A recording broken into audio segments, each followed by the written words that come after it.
જો જીવનમાં કોઈ વ્યક્તિ તમારી પાસેથી કંઈ જ એક્સપેક્ટેશન રાખ્યા વગર એકદમ નિસ્વાર્થ બનીને પ્રેમ કરે છે, તમારી ખૂબ બધી કેર કરે છે અને તમારી ઉપર ખૂબ બધો વિશ્વાસ કરે છે ને, તો એ ભગવાનનો આભાર માનજો તમે.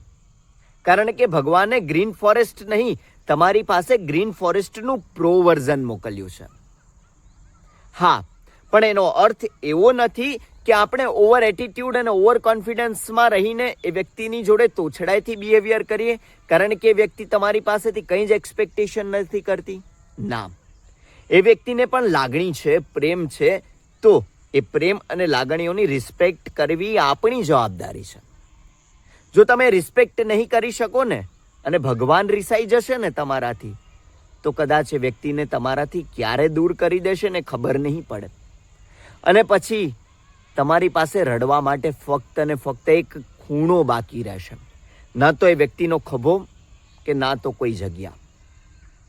એટલે જ ભગવાનને ખુશ કરજો, એ વ્યક્તિને ખુશ કરજો, ખૂબ બધો પ્રેમ કરજો, ખૂબ બધી લાગણી કરજો.